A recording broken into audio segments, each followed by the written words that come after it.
de Educación Superior de América Latina y el Caribe, pues estimó que 165 millones de estudiantes de la región llegaron a ser afectados. Y el gráfico que ustedes están viendo acá, esto fue, imagínense, esto fue en el 2020, en marzo del 2020, donde ya se estaba haciendo esta estimación de parte de la UNESCO del número de estudiantes y profesores que se estaban viendo afectados. O sea, esto fue justo iniciando cuando realmente nosotros no teníamos una idea de que iban a ser 1,191 días que íbamos a estar viviendo con esta pandemia.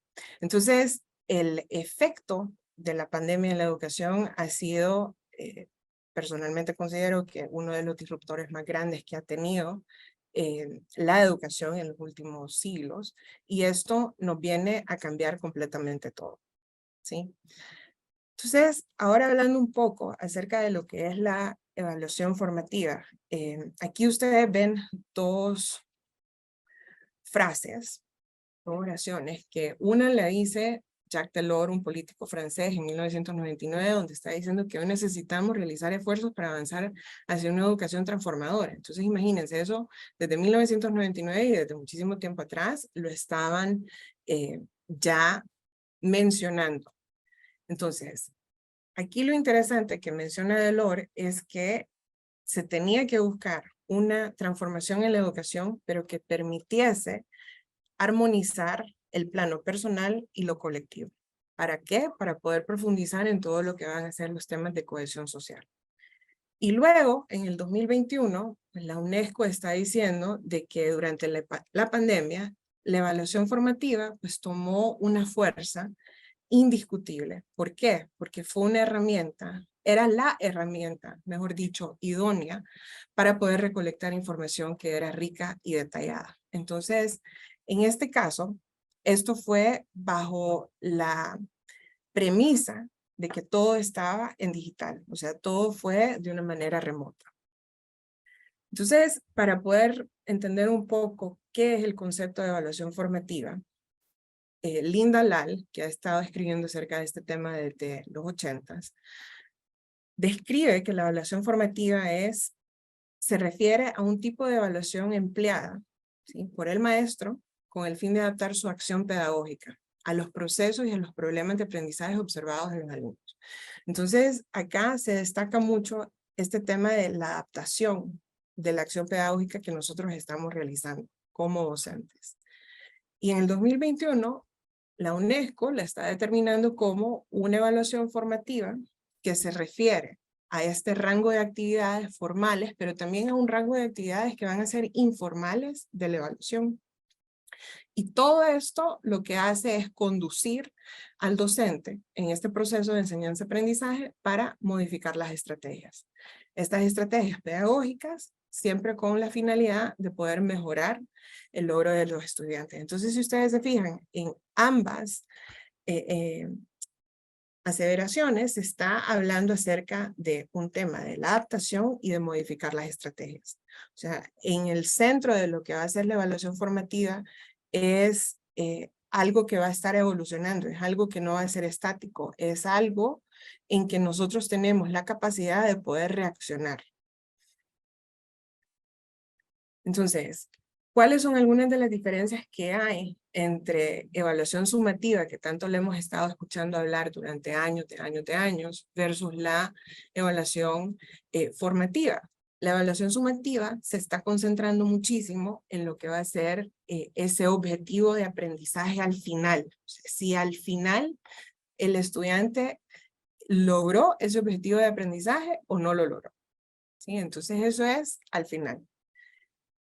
En comparación, el proceso que se sigue con la evaluación formativa es donde está el corazón, ¿sí? Porque ese proceso es donde nos está planteando un objetivo donde se están viendo todo lo que van a hacer, las fortalezas, cuáles son esas dificultades que está teniendo ese alumno, cuáles son las razones de esas dificultades, qué acciones se van a poder estar tomando para poder lograr ver ese progreso y ver ese avance. Durante la pandemia, o sea, ¿cuántos de ustedes y o sea, infinidad de veces tuvimos problemas de conexión, problemas en donde no había servicio de energía eléctrica. Entonces, con esta evaluación formativa, solamente en el contexto de la pandemia, fue la metodología y la herramienta que pudo realmente proveer al sistema educativo de una manera de tener un método y de poder evaluar al final. Porque algo que es muy importante en la evaluación formativa es que el hito, si lo queremos ver de alguna manera, va a ser la evaluación, ¿sí? Y no es una evaluación, sino es una serie de evaluaciones que se van a estar desarrollando a lo largo del proceso de aprendizaje, de enseñanza-aprendizaje. En este caso, aquí, esta es una gráfica que la hace Randy Bennett en el 2011, donde él está explicando cómo el tipo de evaluación sumativa, ¿sí? Va a ser una evaluación del aprendizaje. Y esa evaluación del aprendizaje va a ser el propósito primario, ¿sí? En contraste, la evaluación formativa va a ser es una evaluación que es para el aprendizaje, ¿sí? Entonces hay una disparidad, mientras que en una nos estamos concentrando muchísimo en lo que va a ser ese punto final de la evaluación y de la formación de un proceso, en otra, por el contraste, va a ser la suma de las partes. Todo lo que se siguió durante un periodo de tiempo donde se está desarrollando una evaluación constante del desarrollo de ese alumno o de esa clase. Entonces, ¿de qué se trata un poco la evaluación formativa?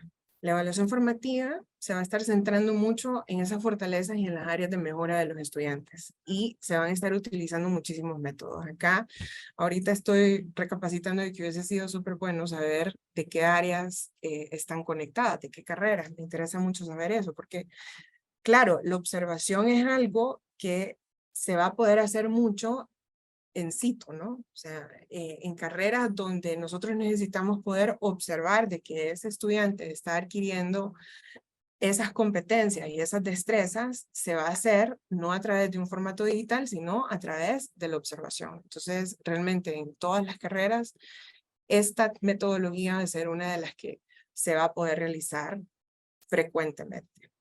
La retroalimentación va a ser otra y vamos a estar hablando más acerca de ella. Las pruebas breves y las actividades prácticas. Entonces, ¿qué es lo que sucede con todo esto? Que con la información recopilada, nosotros como docentes vamos a poder ir tomando muchas de estas decisiones sobre el camino, es sobre la marcha. Entonces, ¿qué quiere decir? Que ese cuadro de planificación que nosotros tenemos, y por eso tiene un asterisco que dice que nosotros vamos a poder estarle haciendo, está sujeto a que nosotros hagamos estas modificaciones, porque claro, ya esta idea de que tenemos que cumplir con lo que está establecido en esa primera semana de clases, porque así es como yo lo tracé, así es como yo lo tenía planteado, y no importa de que no hayamos cubierto todo el contenido de la clase, pero es que tuvimos que haberlo hecho, ¿saben? O sea, esta idea de que está tan amarrado, ya con la evaluación formativa no cuadra. Y esto es algo que yo personalmente considero que es muy provechoso para todos nosotros, tanto para el docente como para los estudiantes. ¿Por qué? Porque lo estamos haciendo más a un ritmo que es real. Todos ustedes saben, y lo podemos hablar, tener historias de cómo en un periodo de clase, ¿sí? En Q1, implementé esto y esto, y en Q2 quise implementar lo mismo y no funcionó. Un grupo completamente diferente, tal vez de las mismas edades, pero definitivamente no funcionó. Y nos preguntamos qué pasó, por qué no funciona. Entonces, con esta evaluación formativa, la gran ventaja que tiene es que nosotros vamos a poder ir realizando todas esas adaptaciones, pero la fortaleza que esto tiene es que nosotros vamos a poder estarlo haciendo durante el periodo, ¿sí?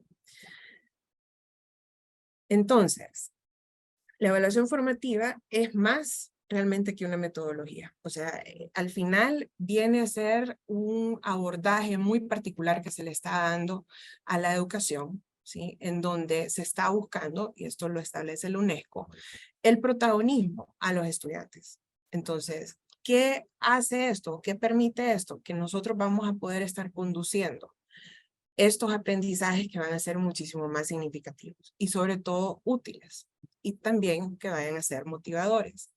Entonces, al final yo les voy a estar presentando algunos ejemplos de lo que me ha funcionado a mí. Les voy a hablar de, como siempre digo, de lo bueno, lo malo y lo feo, porque creo que es la manera más efectiva de cómo nosotros vamos a poder estar adquiriendo algunas ideas de qué poder implementar y qué funciona y qué no.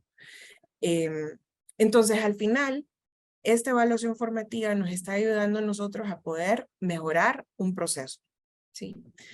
El proceso de enseñanza-aprendizaje. Y también se tiene que decir que la evaluación formativa es una filosofía. Al final es una filosofía educativa que está permitiendo que la pedagogía realmente sea transformadora. O sea, que está buscando y aboga para que ese modelo educativo sea distinto, porque yo lo veo como que es un modelo educativo que está vivo. O sea, no es algo que está en un libro de texto que fue y han sido los postulados desde que tenemos memoria y eso no evolucionó. Entonces la evaluación formativa tiene esa flexibilidad. O sea, lo que busca es que sean estos currículos flexibles, que se fomente lo que va a ser ese pensamiento crítico y que también sea una pedagogía que vaya a ser adaptable a todas las necesidades de aprendizaje de los estudiantes. Claro, esto conlleva más trabajo porque es poder conocer a nuestros estudiantes. O sea, ¿cómo vamos a poder personalizar las actividades y saber qué se les está dificultando si no los conocemos? Entonces, claro está de que el tema de poder tener ese grado de interacción con nuestros estudiantes y poderlos llevarlos a conocer poco a poco durante las 10 semanas de clase es fundamental. Y también esta personalización de las actividades está ligada a que el estudiante pueda tener esa autonomía, ¿sí? De poder realizar el trabajo que le corresponde. Entonces, algunas ideas que son claves de esto van a ser que el aspecto esencial de la evaluación formativa es su carácter iterativo. ¿Por qué? Y algunos de los ejemplos más, después me dicen que porque siempre relaciono toda la cocina, pero es que es cierto. O sea, uno está probando una receta, tal vez a la primera no le salió, ¿cierto? O sea, a la primera no le sale y uno tiene que ver qué es lo que pasó. Se da cuenta de por qué no le salió. O se da cuenta de que tiene oportunidades de mejora. Usted lo vuelve a hacer. A la segunda yo le aseguro de que va a estar muchísimo mejor. Y a la tercera todavía aún mejor. Entonces, ese proceso iterativo que nosotros estemos haciendo la misma, no quiero que caiga en la misma actividad, pero sí en el mismo mecanismo de poder estar realizando o proporcionando feedback o proporcionando esta retroalimentación que va a ser tan importante. El alumno se va a ir dando cuenta y más bien lo está esperando. Entonces, al final no es el proceso iterativo necesariamente de un ejercicio, aunque sí lo puede ser, pero también es el mecanismo que se va a estar utilizando durante esa clase, ¿sí? Durante ese tiempo en que nosotros tenemos el privilegio de tenerlos en nuestras aulas de clase. La evaluación formativa también le proporciona este rol central a lo que va a ser la retroalimentación, pero es una retroalimentación que es a tiempo y es una retroalimentación que nos está permitiendo a nosotros interactuar con estos estudiantes, ¿sí? Entonces, esto puede ser en un campo digital o puede ser aún más enriquecedor cuando son clases presenciales. Entonces, esa retroalimentación ustedes van a poder determinarla si la hacen grupal, si la hacen individual, o sea, cada quien va a poder estar determinando la manera correcta y apropiada de dar esa retroalimentación, pero lo fundamental es darla y darla en el tiempo adecuado. Si nosotros estamos dejando un ejercicio o una tarea en semana 1, pero es semana 5, y todavía no le hemos podido dar esa retroalimentación al estudiante, ¿cómo vamos a poder nosotros entonces esperar de que ese estudiante haya mejorado si nosotros no le hemos dicho en qué tiene que mejorar? ¿Okay? La evaluación formativa también establece estos criterios que son claros. Y acá, en el campo nuestro, que es mucho de la creatividad, de lo que es subjetivo, para nosotros esto es fundamental. O sea, que hayan criterios claros de evaluación, escalas de valoración y descripciones detalladas también. Entonces, muchos se podrán preguntar, bueno, pero entonces si yo estoy observando al estudiante, ¿cómo voy a poder aplicar un criterio de evaluación? Claro que lo pueden hacer. O sea, porque ustedes saben perfectamente qué es lo que están buscando. Entonces, si están observando, perfectamente puede ser un checklist, pero lo importante es que nosotros lo tengamos claro. ¿Qué es lo que estamos observando?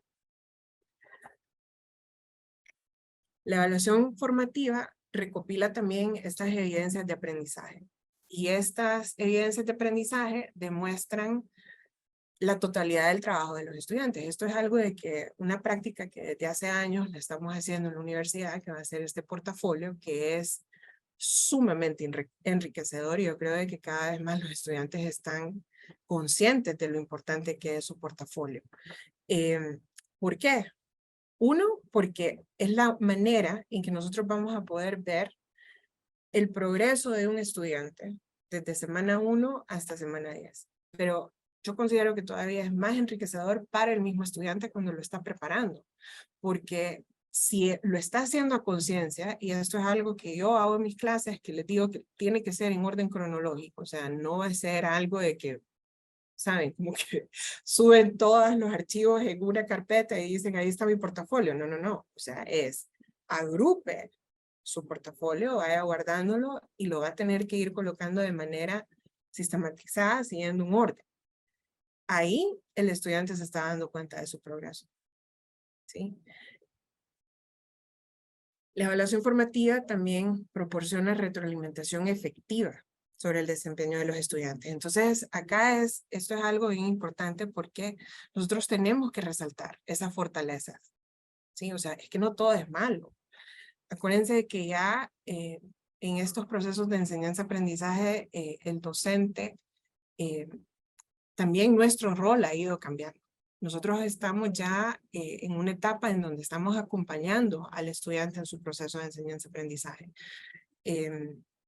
Una vez escuché algo que éramos los coaches, y es que realmente así es. Somos esas personas por un periodo y luego por su proceso de formación en donde les estamos dando ese coaching que ellos van a estar necesitando antes de salir a su vida profesional. Entonces, esa retroalimentación, vamos a tener que resaltar lo que van a ser las fortalezas, pero también tenemos que poder ofrecer crítica constructiva y las sugerencias reales en estas áreas específicas donde nosotros necesitamos que ellos vayan mejorando. Entonces, yo estoy consciente de que no en todas las áreas la crítica se fomenta. Estoy consciente de eso. Sin embargo, la crítica no solamente es, la crítica constructiva, no solamente es necesaria, pero también es responsabilidad nuestra poder estarle ofreciendo al estudiante una crítica que es constructiva, que evidentemente está señalando lo que va a ser la fortaleza que están teniendo, pero también explicando específicamente en qué áreas nosotros necesitamos que vayan mejorando. La evaluación formativa también promueve la autorreflexión, la autoevaluación, y esto nos está ayudando a que nuestros estudiantes también pues reflexionen, o sea, que ellos reflexionen sobre su propio aprendizaje, pero también más allá de eso, yo creo de que incentiva este tema de la responsabilidad adquirida, o el término en inglés que nunca encuentro la manera correcta de poderlo traducir, pero es este término de accountability, que nosotros nos tenemos que hacer responsables de nuestras propias decisiones y de nuestros propios actos. Entonces, el grado de responsabilidad que tienen nuestros estudiantes ante una clase, ante 10 semanas de formación, está estipulado. Nosotros tenemos sílabos, tenemos un cuadro de planificación, pero más allá de eso, o sea, el estudiante tiene que estar consciente de que su proceso de evaluación y de enseñanza-aprendizaje está sujeto a si hace el trabajo, a si asiste a clase, a si le mete el esfuerzo necesario y le da ese tiempo y esa dedicación a esa materia. De lo contrario, estamos siendo incoherentes. Si tenemos un estudiante que no está cumpliendo con esto, tenemos que ver, okay, qué es lo que está pasando, ¿cierto? Pero esta autorreflexión y esta autoevaluación no es necesariamente algo que se hace hasta el final. Eso es algo que se va a poder ir haciendo semana a semana si nosotros estamos teniendo una retroalimentación efectiva con ellos. Si les, ¿saben? Sí, aquí es cuando digo, quisiera que me vayan comentando, pero ya vamos para que podamos platicar. La evaluación formativa ajusta la enseñanza en función de los resultados. ¿Esto qué es lo que quiere decir? Que nosotros nos vamos a poder estar adaptando a las diferentes estrategias y actividades que estamos implementando. Entonces, les traigo un ejemplo y me adelanto. Esta semana en una de las clases, que es Historia de la Arquitectura 2, ustedes se podrán imaginar que los estudiantes pues no son muy, algunas veces le tienen miedo o que aburrido las historias, entonces es un reto específicamente para mí en estas clases que son más teóricas, pues ver cómo el tema del engagement con ellos va a ser efectivo. Entonces tuvimos una mesa redonda y era del Palacio de Versalles. Hay 3 preguntas que yo les dejé, que no es, venga, no es lea y vea todo lo del Palacio de Versalles y después venga y me comenta, no. Lo que hicimos es, estuvimos viendo el Palacio de Versalles en clase, luego vimos un documental del Palacio de Versalles, de los retos que se le presentaron, etcétera, etcétera, al rey, y ya luego fueron 3 preguntas, y tenían que venir listos para poder contestar esas 3 preguntas.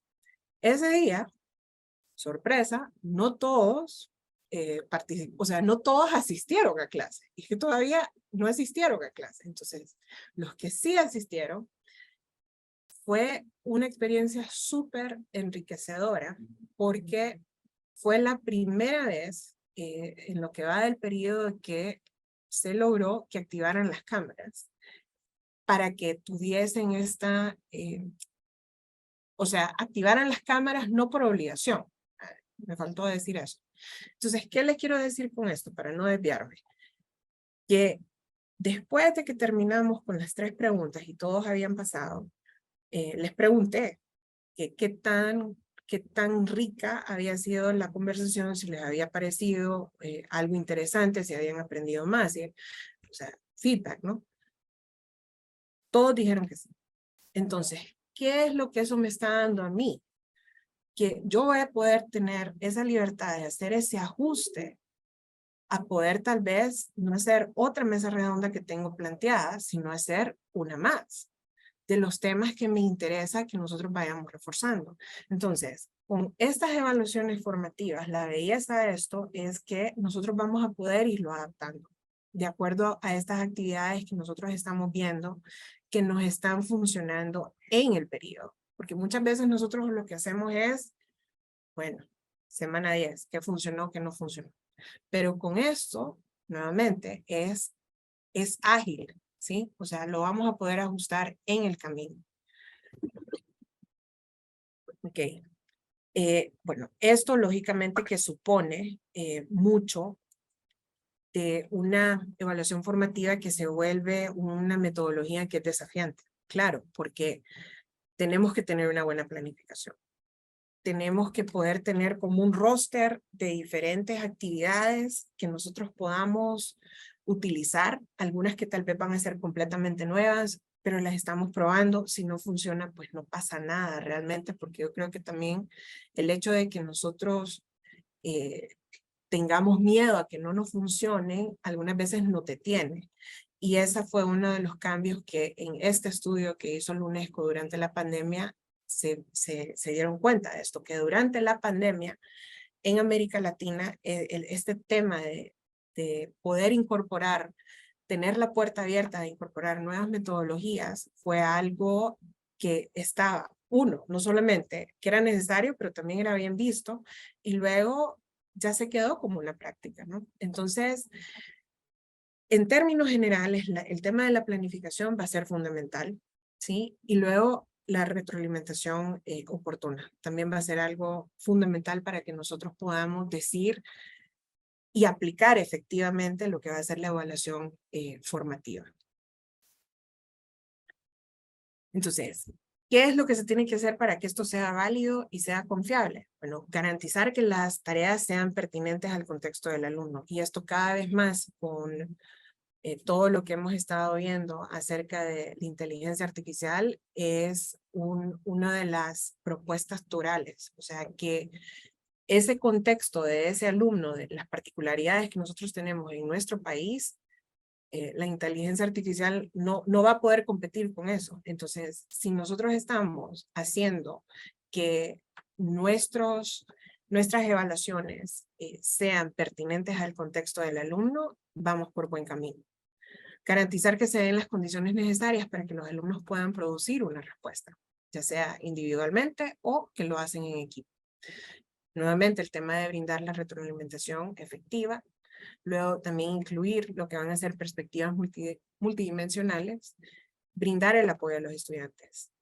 Eso también va a irse formando con ese establecimiento de confianza, ¿no? O sea, muchas veces nosotros les vamos a dar clases en su primer año y ya luego en su segundo año y así sucesivamente, ¿no? Entonces, ese grado de familiaridad y de confianza es algo que se va construyendo y nos pueden pedir apoyo. Incluir oportunidades para documentar y monitorear la evidencia. Esto es lo que nosotros hacemos con el portafolio. Basarse en múltiples fuentes de evidencia del aprendizaje y ser explícito y claro con lo que nosotros estamos buscando y esperando. Y si son rúbricas de evaluación, checklists, lo que nosotros vayamos a estar utilizando, eso se les puede compartir a ellos y se les debe compartir a ellos con anterioridad. Entonces, algunas metodologías. Identificar los objetivos de aprendizaje. Esto es que nosotros lo tengamos súper claro. ¿Sí? ¿Qué es lo que nosotros estamos esperando lograr con cada uno de estos ejercicios o actividades o experiencias de aprendizaje que estamos asignando? Seleccionar la metodología adecuada, eso también. Y también tener esta flexibilidad de poderla adaptar. Diseñar experiencias de aprendizaje. Esto sobre todo con el tema teniéndolo presente que es en nuestro contexto local, promover la interacción y la colaboración y utilizar tecnología y recursos digitales. Entonces, al integrar lo que van a ser herramientas digitales y todos estos recursos nos van no solamente a enriquecer nuestras cátedras, pero también nos va a permitir acercarnos más a nuestros estudiantes. ¿Sí? Y esto que ustedes están viendo aquí me pareció súper importante y también práctico, ¿sí? Porque está mencionando que se va a poder estar utilizando como metodología dependiendo de el tipo, si es asincrónico, si es sincrónico, si es solamente con material impreso o por medio de la radio y la televisión. Entonces, como ustedes pueden ver, esto va en un grado ascendente cuando ya vemos de que sincrónico con medios digitales pues va a poder tener y gozar de más propiedades, ¿no? Pero la gran ventaja de esta metodología y evaluación formativa es que hay ya muchas cosas que nos están ayudando a nosotros a enriquecernos, ¿sí? Entonces, ¿cuál es el rol que tenemos nosotros los docentes? Es que realmente somos los actores fundamentales, porque al final somos los que estamos determinando si ese mecanismo, la efectividad de ese mecanismo, ¿no? Entonces, ese momento de poder tomar esa decisión de utilizar esta pedagogía, de poder decir, voy a cambiarlo, voy a implementar, voy a hacer este cambio, estoy viendo de que esto no me está funcionando, nos está poniendo en un grado de responsabilidad todavía más alto. Y claro, esto se ve de que hay algunas restricciones, muchas veces restricciones ya sean culturales o ya sean tensiones que se puedan generar por los contextos en los que nosotros vivimos. Y ustedes se preguntarán, pero bueno, entonces, ¿qué tensiones podrían llegar a ser esas? Hay muchas, o sea, desde lo que espera el estudiante y lo que espera el padre de familia a nuestros propios paradigmas, ¿no? Entonces, yo lo recuerdo perfectamente bien. Cuando se realizó la reforma de la carrera de arquitectura, nosotros incorporamos una clase que es el taller de sistemas constructivos, que es literalmente aprender haciendo 8 horas una vez a la semana, donde los alumnos están con un maestro de obra realizando todo, ¿sí? Y al inicio, o sea, recuerdo de que en una de las primeras pruebas, o sea, cuando ya se estaba incorporando esta clase con la reforma, sí, o sea, tuve la visita de un padre de familia que se estaba quejando de el trabajo que se le estaba dejando a su hija. Entonces, claro, o sea, en el marco de poder explicar las razones por las cuales esto era fundamental, el padre de familia terminó entendiendo.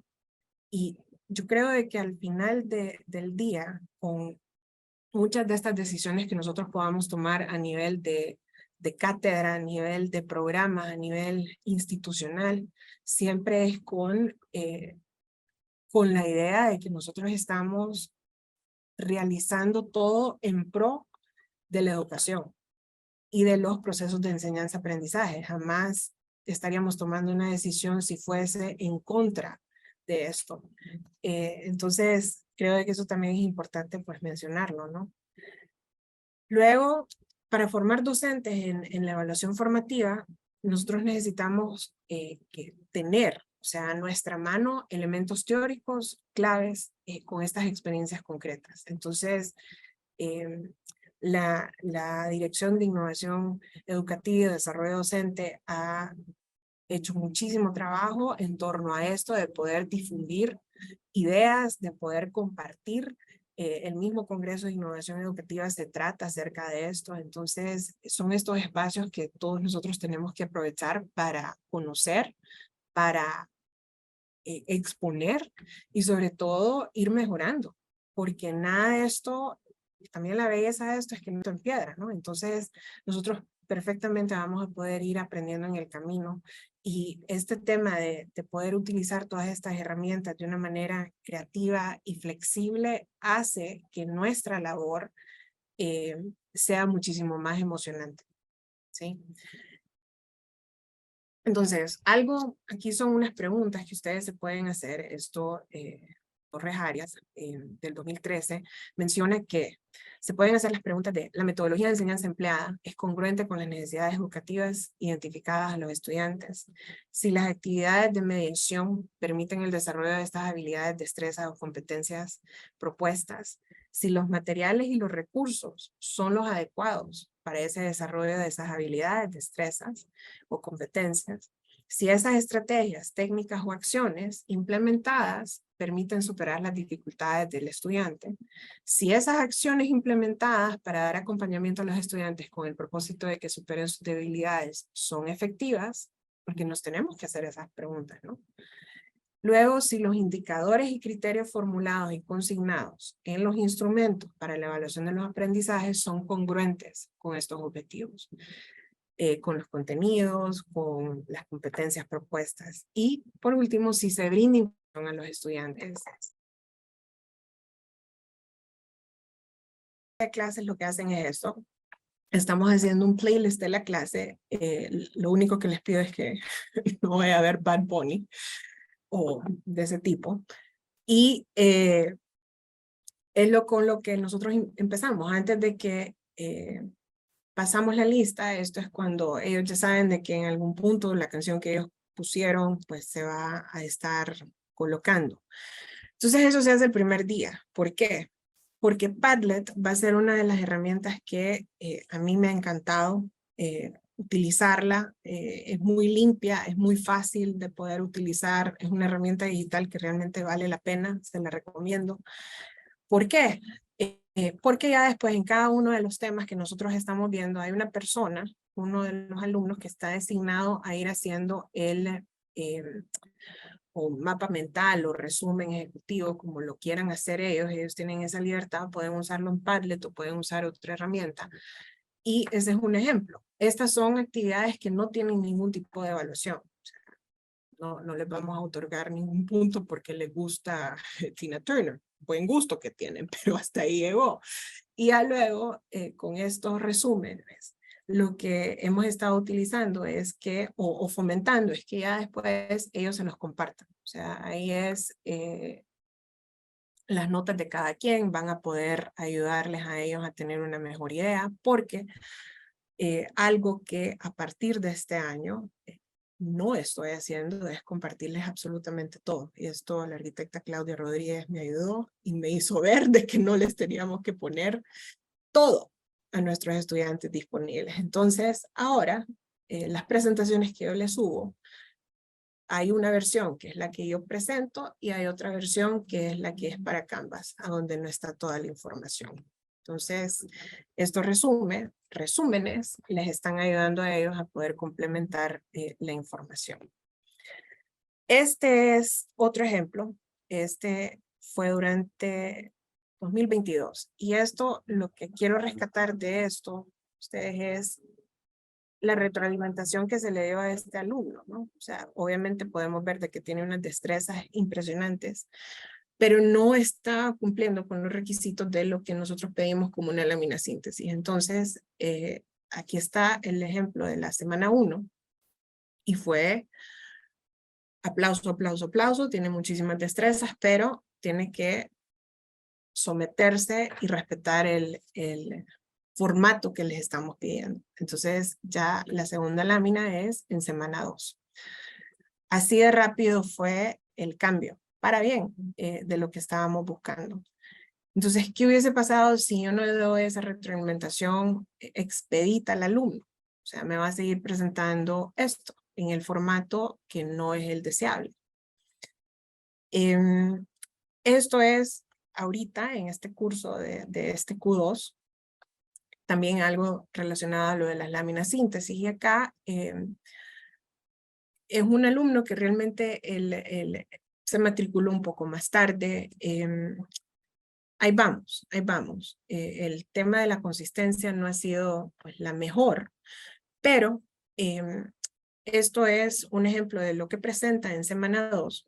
Se le da la retroalimentación diciéndole que ya tiene que entintarlo, que tiene que presentar más bocetos, que se tiene que concentrar en poder colocar las obras más importantes del Renacimiento específicamente. Y ya luego en semana 4, creo que la de la semana 3 no la presentó, por eso no la puse, pero en semana 4 ya presenta algo con un poco de la incorporación de la retroalimentación que le había pedido.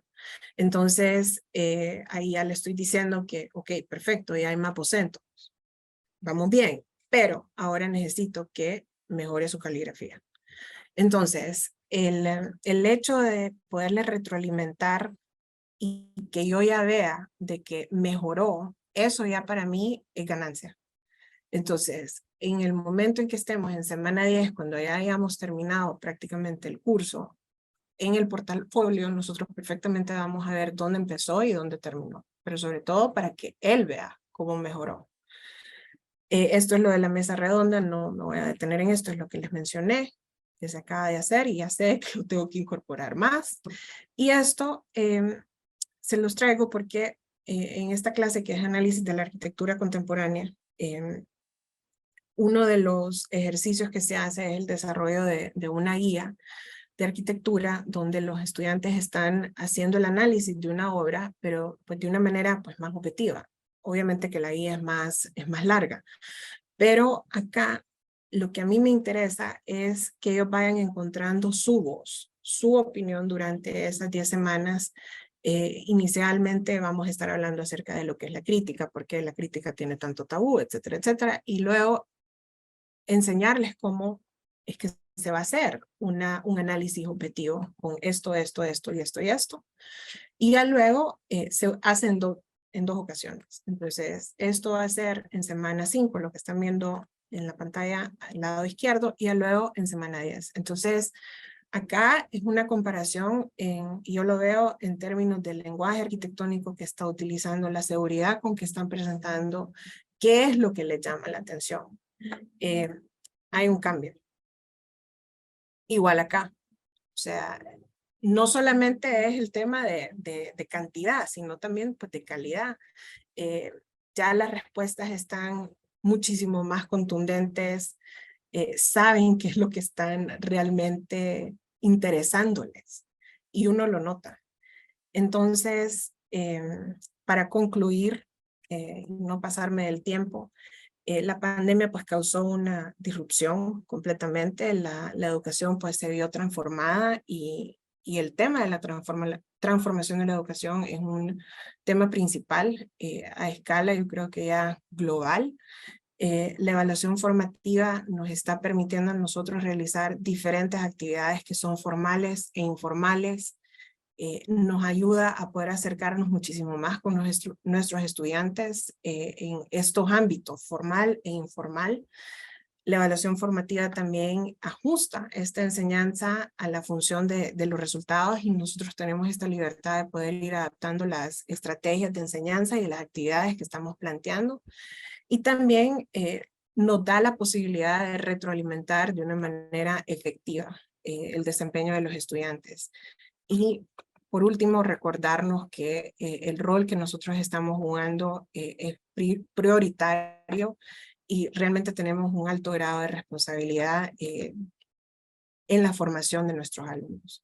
Así que eso es todo. Espero de que no se hayan aburrido. Y si tienen alguna pregunta, pues bienvenida. Muchísimas gracias, arquitecta Karen. Gracias por su tiempo, ¿verdad? Y por esta enriquecedora conferencia. Tenemos varias preguntas, pero en aras del tiempo vamos a tomar una y yo le voy a pasar a usted las otras preguntas para que les responda por correo, si es posible, a los que han hecho las consultas, ¿verdad? Entonces, vamos a hacer una pregunta que nos pareció bastante interesante de Mirna Rivera. ¿Qué rol podría jugar la inteligencia artificial en los procesos de enseñanza-aprendizaje, tomando en cuenta que la formación es formativa? Excelente pregunta. Y realmente este tema ha estado como en el ojo del huracán, ¿verdad? O sea, el tema de ChatGPT y que levanten la mano quien no lo ha usado. O sea, si lo han usado. Y si no, ahorita lo van a ir a usar.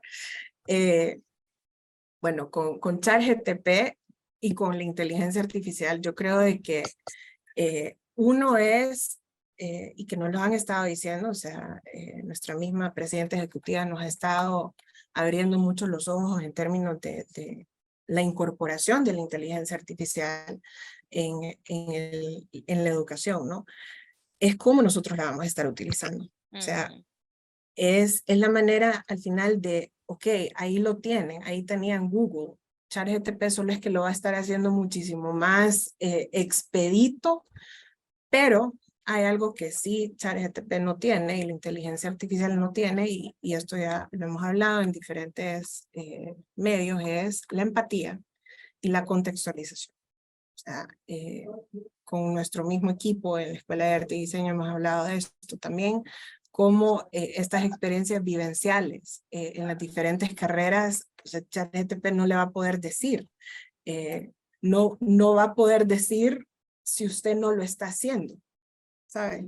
Entonces al final yo creo de que es innegable, o sea, no vamos a poder decir no se va a poder estar utilizando, sino más bien es el tema de la contextualización, o sea, el tema de cómo nosotros vamos a aterrizarlos a nuestra realidad, a nuestro país y ejemplificarlo de esa manera, pero acercándolos a ChatGPT. Y cierro con esto. El otro día estuve leyendo de que ChatGPT, acuérdense que es machine learning, ¿verdad? Entonces se va a ir haciendo más inteligente a la medida de que esto va avanzando. Entonces que ahorita está como en un nivel de principiante, ¿sí? Que es una mejor versión que Google.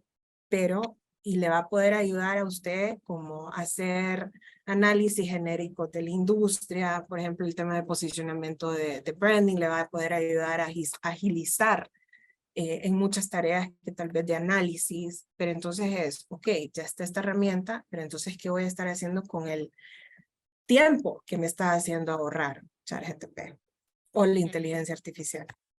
Entonces, la inteligencia artificial está batallando con el tema de la originalidad, con la personalidad, con qué tan provocador va a ser. Entonces, es safe. Esa sería mi respuesta. Ok, muchísimas gracias, arquitecta. A todos, pues se les invita a participar y presentar una ponencia de innovación educativa el día 8 de septiembre. Recuerden que para esas fechas se está organizando el Congreso de Innovación Educativa. Las 4 áreas temáticas que se van a abordar en el Congreso es la de ciencias de datos, metodología y evaluación formativa para la enseñanza, aprendizaje, tecnologías para la educación, innovación académica en el área de salud. Si están interesados en participar con una ponencia para este Congreso 2023, por favor, llenar el formulario que se les va a compartir ahorita por medio del chat. Agradecemos a todos por su asistencia y atención. Les invitamos a participar en la siguiente charla precongreso que tiene como título Tecnologías para la Educación, que será brindado por la licenciada Fredes Vázquez, quien es la directora de Universidad Virtual de Unitec, y va a ser el jueves 1 de junio a las 4 de la tarde. A todos, muchísimas gracias por su asistencia el día de hoy. Gracias, feliz tarde. Feliz tarde.